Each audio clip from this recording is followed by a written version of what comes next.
Muito bom dia, meus amigos. Antes de mais nada, gostaria de pedir desculpas pela ausência aqui do canal. Essas últimas 2 semanas têm sido bem puxadas. Para quem me acompanha já tem mais um tempo, sabe que eu já estou desempregado tem um tempo. Já estou procurando aí um emprego na minha área, que é de TI, já tem um bom tempo, tá bem difícil. Eu tenho feito bastante entrevistas aí nessas últimas 2 semanas. Se Deus quiser, ele vai me abençoar com uma oportunidade agora. A oportunidade ele já está me dando, né? Mas vamos ver se eu realmente vou conseguir o emprego dessas entrevistas que eu fiz. Então é por isso que eu me ausentei bastante, tava ficando bem cansado. Que eu costumo dormir muito tarde. Para fazer entrevista eu tenho que acordar cedo. Aí o meu horário fica completamente bizarro. Aí eu durmo de tarde, depois durmo de noite. Aí, porra, fiquei parecendo um zumbi essas 2 semanas aí. Não tava dando vontade nenhuma de gravar vídeo, essa é a verdade. Mas com relação ao vídeo, vamos voltar aqui a movimentar esse canal. Quando que a esquerda vai começar a ser responsabilizada de fato pelas crueldades que comete? Quando a gente vai parar de... A gente não, na verdade a gente não passa pano, né? Na verdade é a grande mídia em geral, o establishment, fica passando pano para as atitudes que a esquerda faz. O que aconteceu? A senhora Edi Alves Guimarães, uma senhora de 53 anos que no último dia 14 estava indo trabalhar na cidade de Belo Horizonte, como sempre fez. Ela foi surpreendida com a manifestação criminosa desses esquerdistas aí sobre ser contra a reforma da Previdência, né? Contra o corte da educação, mas só havia bandeiras de Lula livre, né, em todos os lugares. E a gente sabe como é que é protesto de esquerdistas. Eles param as ruas, eles queimam pneus, eles fazem uma verdadeira baderna. E ninguém nunca fala nada de ruim sobre isso. O establishment e a mídia simplesmente se cala. Isso é democracia, meu Deus do céu. Teve até o primeiro protesto que eles fizeram, que foi dia 15, se eu não me engano, que teve algazarra, teve gente presa, teve ônibus queimado, e o G1 teve a cara de pau de falar que o protesto foi pacífico. Não, tanto o protesto da direita quanto da esquerda foram pacíficos. Pacíficos uma ova. Então, voltando aqui, a senhora Edi Alves, infelizmente, ela acabou inalando fumaça demais enquanto ia para o seu trabalho. Ela estava dentro de um ônibus, e a fumaça que saía desses pneus queimados que fechavam a rua, ela acabou inalando demais essa fumaça. Foi levada para o hospital às pressas, teve 2 paradas cardiorrespiratórias dentro da viatura que estava levando.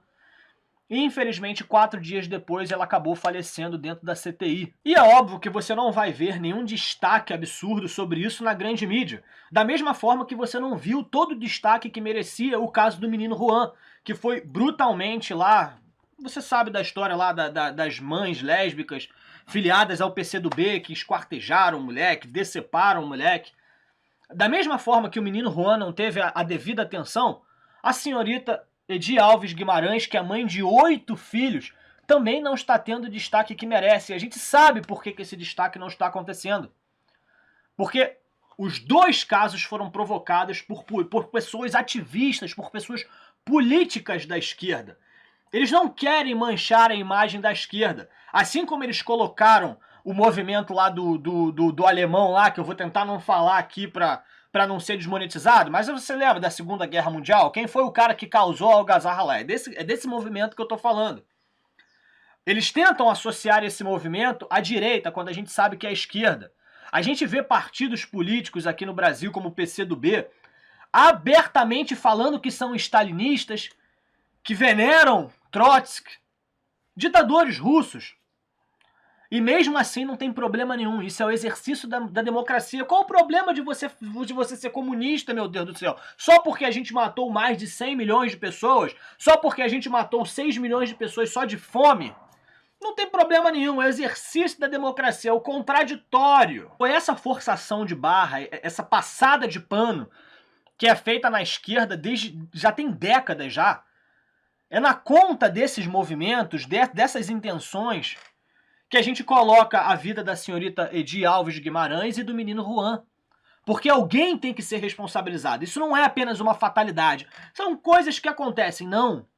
São coisas que aconteceram única e exclusivamente porque a esquerda brasileira é canalha. Você vai fazer um protesto que você diz que é pacífico, você não precisa fechar a rua em dia de pessoas indo trabalhar normalmente, e você não precisa queimar pneus, que foi literalmente a causa da morte da senhora Edi Alves Guimarães. Então até quando você, que é um cara que se considera de direita, mas fica tentando dar ali uma de moderado, Porque você não quer ficar mal com os esquerdistas, você não quer que a mídia fale mal de você, né?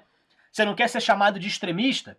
Mas quem que é o extremista nesse caso, meu amigo? É você que fica horrorizado com a crueldade acontecendo ali, sem problema nenhum, sem que ninguém recrimine? É isso que você considera ser extremista? Ou será que não são eles que estão cometendo as barbaridades que são os extremistas? A gente tem que entender que hoje ser de esquerda é ser mau caráter. Você é uma pessoa ruim se você se considera alguém de esquerda. Você até pode ser um isentão, você tem algumas ideias ali da esquerda, você concorda com algumas da direita, você teve uma lavagenzinha cerebral feita pelo Estado, e por causa disso você tem algumas opiniões ali ao lado da esquerda, mas se você se preocupasse mais, talvez você ficasse mais ao lado da direita. Isso aí a gente até entende, as pessoas gostam de apenas viver a vida deles. Mas a verdade é que os atos cometidos diretas ou indiretamente que estão prejudicando a população como um todo da esquerda, essas pessoas são canalhas. As pessoas que passam pano para essas pessoas são canalhas. Quantos meninos ruãs da vida, quantas senhoritas Edi Alves Guimarães vão ter que aparecer para a gente entender que o maior mal que assola esse país hoje, ano de 2019, é a esquerda brasileira. Uma esquerda brasileira que, por mais corruptos que existam do lado deles, eles vão apontar o dedo quantas vezes forem necessário para os seus opositores. Vão tentar nos rebaixar ao nível deles. Eles sabem que eles não têm como camuflar a corrupção que existe dentro dos partidos deles. Então o que eles fazem? Eles tentam melhorar? Não. Eles tentam rebaixar o seu inimigo. Nem que para isso eles contem mentira. Tá aí o caso do Intercept, lá do tal do Green Verdevaldo, tentando colocar o Sérgio Moro como alguém corrupto, tentando deslegitimar o governo do Bolsonaro, tentando colocar os dois lados no mesmo balaio, quando a gente sabe que a direita está muito superior. Então para com esse discursinho moderado, que se dane se as pessoas vão te chamar de extremista. Essas são as pessoas que estão fazendo você ser refém dentro do seu próprio país, onde bate 10 horas da noite e você não consegue nem ficar no quintal da sua casa com medo.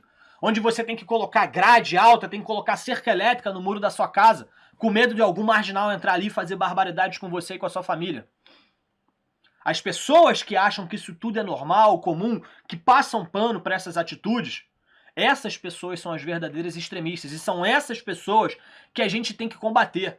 Mas não é combater do jeito que o MBL fala. Vamos combater com boa política. Não.